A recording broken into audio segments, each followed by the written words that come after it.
Selamat datang di tanah Borneo yang penuh misteri, tempat di mana batas antara logika dan magis setipis kabut pagi. Pernahkah Anda mendengar tentang sebuah kota metropolitan yang megah, dipenuhi gedung pencakar langit berlapis emas dan kendaraan futuristik, namun tidak tercatat dalam Google Maps zaman sekarang? Inilah kisah tentang Saranjana, sebuah peradaban yang konon sangat maju namun tersembunyi dari pandangan mata manusia biasa. Mari kita telusuri jejak sejarah yang hilang dan legenda yang menyelimuti wilayah ujung selatan Pulau Laut ini. Keberadaan Saranjana sejatinya bukan sekadar isapan jempol atau dongeng pengantar tidur semata bagi masyarakat Kalimantan Selatan. Jauh sebelum cerita tentang kota gaib ini viral di media sosial, nama Saranjana telah tercatat secara resmi dalam dokumen sejarah kolonial. Pada tahun 1845 Masehi, seorang naturalis berkebangsaan Jerman yang bekerja untuk pemerintah Hindia Belanda bernama Salomon Muller membuat sebuah peta wilayah Nusantara yang sangat detail. Dalam peta yang berjudul Kaart van de Eilanden Borneo tersebut, Muller dengan jelas menandai sebuah wilayah di pesisir selatan Pulau Laut. Wilayah itu tertulis dengan nama Tanjung Saranjana atau Tanjung Saranjana. Hal ini menjadi bukti otentik yang tak terbantahkan bahwa pada pertengahan abad ke-19, wilayah tersebut diakui keberadaannya sebagai sebuah daratan atau permukiman nyata, bukan sekadar alam hayalan. Selain peta buatan Muller, bukti lain juga muncul dalam Kamus Geografi dan Statistik yang diterbitkan di Amsterdam pada tahun 1869 Masehi oleh Peter Johannes Veet. Dalam buku berjudul Aardrijkskundig en Statistisch Woordenboek van Nederlands-Indië, Veet menuliskan bahwa Saranjana adalah sebuah tanjung yang terletak di sisi selatan Pulau Laut yang merupakan bagian dari Keresidenan Borneo bagian Tenggara.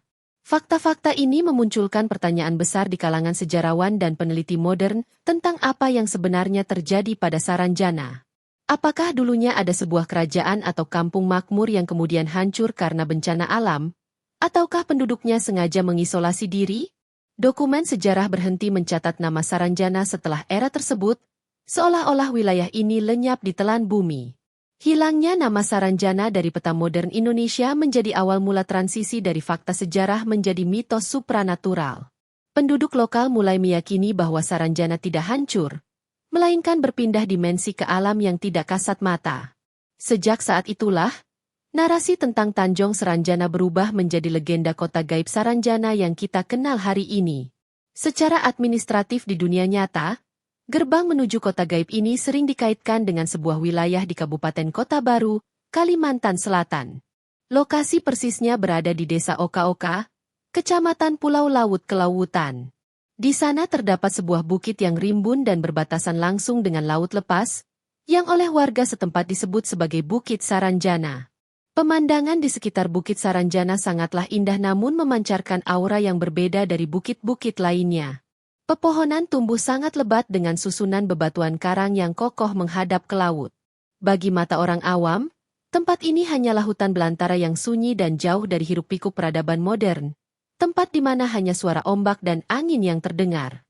Namun, bagi mereka yang memiliki kepekaan batin atau mata ketiga, pemandangan di Bukit Saranjana sungguh bertolak belakang.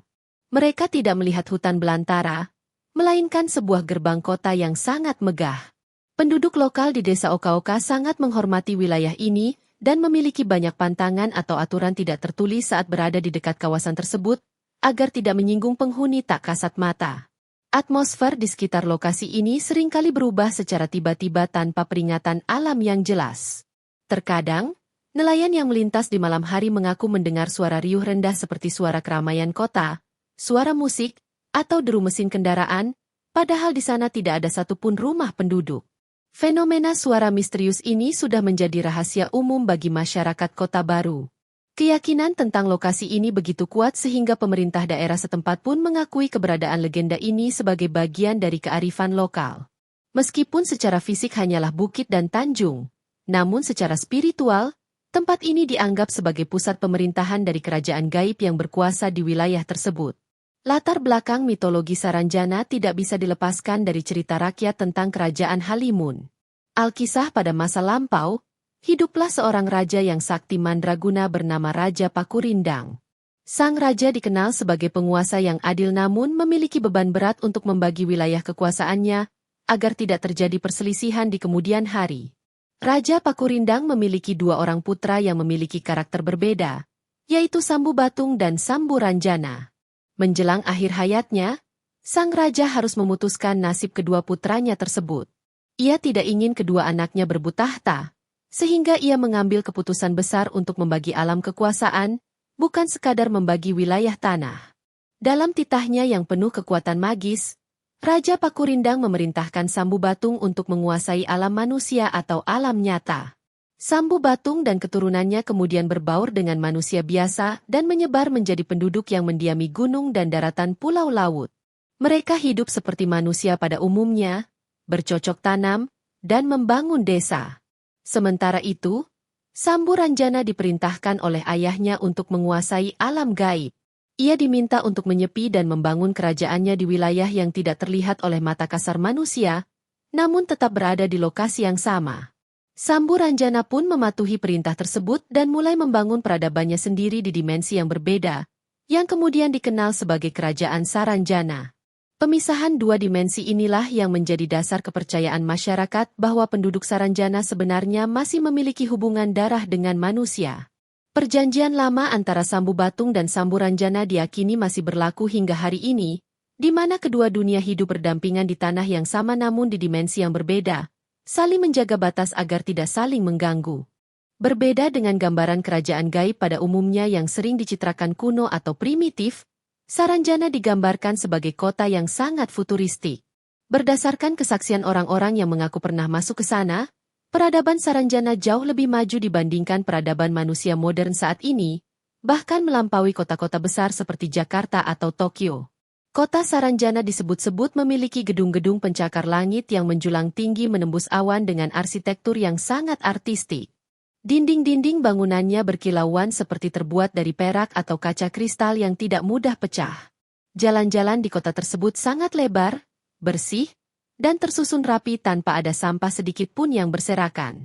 Teknologi yang digunakan oleh penduduk Saranjana konon sudah melampaui nalar manusia. Kendaraan yang berlalu lalang di sana tidak mengeluarkan asap polusi dan bergerak dengan kecepatan tinggi tanpa suara bising. Lampu-lampu kota bersinar terang benderang dengan sumber energi yang tidak diketahui, menciptakan suasana malam yang gemerlap dan penuh kemewahan. Sistem pertanian dan perkebunan di Saranjana juga digambarkan luar biasa subur. Buah-buahan yang tumbuh di sana berukuran raksasa, jauh lebih besar daripada ukuran buah di alam manusia. Padi dan tanaman pangan lainnya tumbuh dengan sangat cepat dan menghasilkan panen yang melimpah ruah, sehingga penduduknya hidup dalam kemakmuran tanpa pernah merasa kekurangan pangan. Kemewahan ini sering dikaitkan dengan kekayaan alam Kalimantan yang melimpah. Banyak yang percaya bahwa emas, intan, dan minyak bumi yang ada di perut bumi Kalimantan sebenarnya dikelola oleh peradaban Saranjana ini. Mereka hidup dalam utopia teknologi dan kemakmuran yang menjadi impian banyak manusia, namun tertutup rapat oleh tabir gaib yang diciptakan ribuan tahun lalu. Penduduk kota Saranjana sering digambarkan memiliki fisik yang nyaris sempurna dan sangat rupawan. Mereka memiliki postur tubuh yang tinggi, tegap, dan proporsional. Kulit mereka bersih bercahaya, dan wajah mereka sangat tampan atau cantik. Secara umum, mereka terlihat seperti manusia biasa. Namun ada satu ciri khusus yang membedakan mereka dari kita. Ciri fisik yang paling menonjol dan sering diceritakan adalah ketiadaan philtrum atau lekukan vertikal di antara hidung dan bibir atas. Bagian di bawah hidung mereka rata, sehingga bibir atas terlihat menyatu langsung dengan area kulit di bawah hidung. Ini menjadi tanda utama bagi manusia yang tersesat untuk mengenali apakah lawan bicaranya adalah manusia atau orang Saranjana. Selain fisik yang sempurna, penduduk Saranjana dikenal memiliki tutur kata yang sangat halus dan sopan. Mereka menggunakan bahasa Banjar yang sangat fasih namun dengan dialek yang terdengar lebih kuno dan baku. Mereka juga dikenal sangat ramah kepada tamu yang diundang masuk secara baik-baik, namun bisa sangat tegas jika ada yang melanggar aturan wilayah mereka. Mayoritas penduduk Saranjana diyakini memeluk agama Islam. Hal ini terlihat dari banyaknya cerita yang menyebutkan suara azan yang sangat merdu terdengar dari arah hutan atau bukit tempat kota itu berada. Sistem sosial mereka pun sangat teratur, menjunjung tinggi nilai-nilai religius, dan taat beribadah kepada Allah. Meskipun hidup di dimensi lain, Konon orang-orang Saranjana terkadang berbelanja ke pasar-pasar di alam manusia di sekitar kota baru. Mereka biasanya membayar dengan uang tunai yang sah. Namun uang tersebut seringkali berubah menjadi daun atau kunyit kering beberapa saat setelah mereka pergi. Interaksi semacam ini menambah keyakinan warga bahwa mereka memang hidup berdampingan. Salah satu kisah paling populer dan dianggap sebagai bukti keberadaan Saranjana di era modern terjadi pada tahun 1980-an. Kisah ini melibatkan sebuah perusahaan alat berat dari Jakarta yang menerima pesanan dalam jumlah besar. Pesanan tersebut terdiri dari buldoser, ekskavator, dan berbagai mesin konstruksi lainnya dengan nilai miliaran rupiah. Pemesan alat berat tersebut adalah seseorang yang mengaku berasal dari kota Saranjana. Ia telah melunasi seluruh biaya pembelian secara tunai tanpa menawar.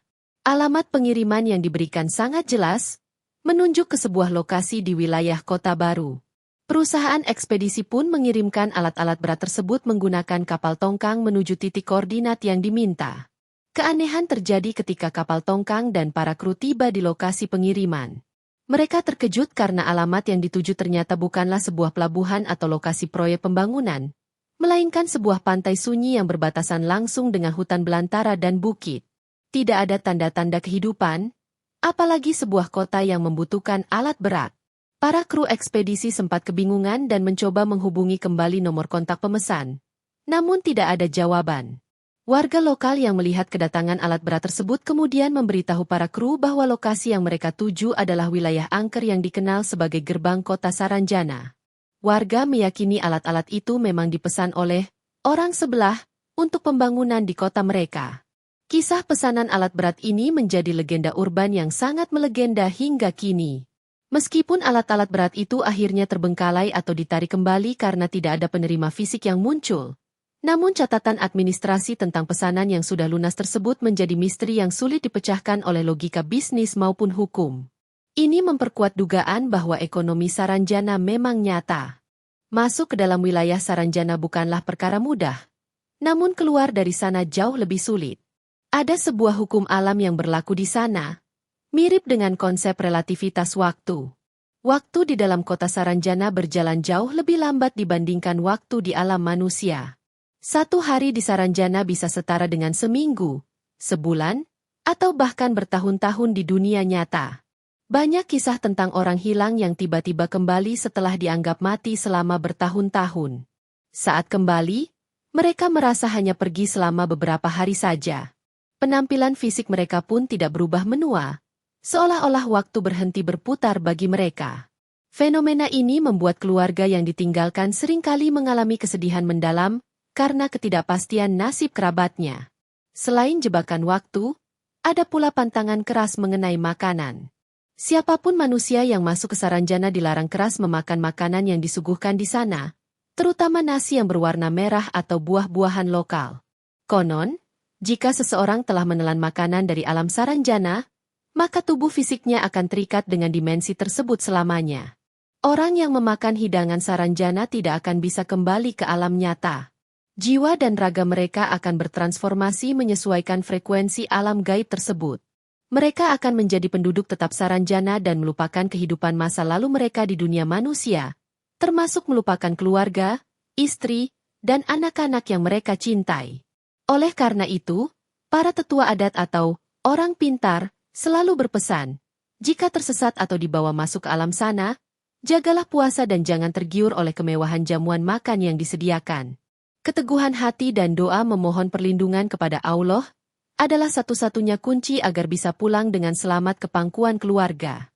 Hingga hari ini, misteri kota Saranjana tetap hidup subur di tengah masyarakat modern yang serba digital. Meskipun teknologi satelit dan pemetaan canggih tidak dapat menangkap citra kota tersebut, namun ribuan testimoni dan cerita lisan terus bermunculan.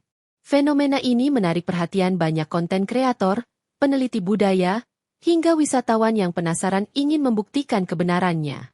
Saranjana telah menjadi ikon budaya populer yang unik bagi Kalimantan Selatan. Nama Saranjana tidak lagi hanya dibicarakan di warung kopi, tetapi juga diangkat ke layar lebar dalam bentuk film, menjadi topik diskusi di podcast dan artikel ilmiah. Hal ini menunjukkan bahwa legenda bukan sekadar cerita masa lalu, melainkan narasi yang terus berkembang seiring zaman. Sikap masyarakat lokal terhadap fenomena ini sangat bijaksana. Mereka tidak memaksakan orang luar untuk percaya. Namun mereka selalu mengingatkan para pendatang untuk menjaga sopan santun. Di mana bumi dipijak, di situ langit dijunjung, menjadi peribahasa yang sangat relevan. Menghormati kepercayaan setempat adalah bentuk perlindungan diri terbaik saat berada di wilayah tersebut. Pemerintah daerah pun mulai melihat potensi wisata dari legenda ini, meski dengan pendekatan yang hati-hati. Wisata misteri atau wisata sejarah ke Bukit Saranjana mulai diminati, namun tetap dalam koridor menghormati kesakralan tempat itu. Legenda ini menjadi pengingat bahwa manusia bukanlah satu-satunya makhluk yang diciptakan Allah di muka bumi ini. Pada akhirnya, Saranjana mengajarkan kita tentang kerendahan hati, bahwa di balik kecerdasan dan teknologi manusia yang kita banggakan, masih ada rahasia semesta yang tidak terjangkau oleh akal. Saranjana tetap menjadi teka-teki abadi, sebuah kota impian yang megah dalam ketiadaan, hadir namun tiada, dekat namun tak tergapai.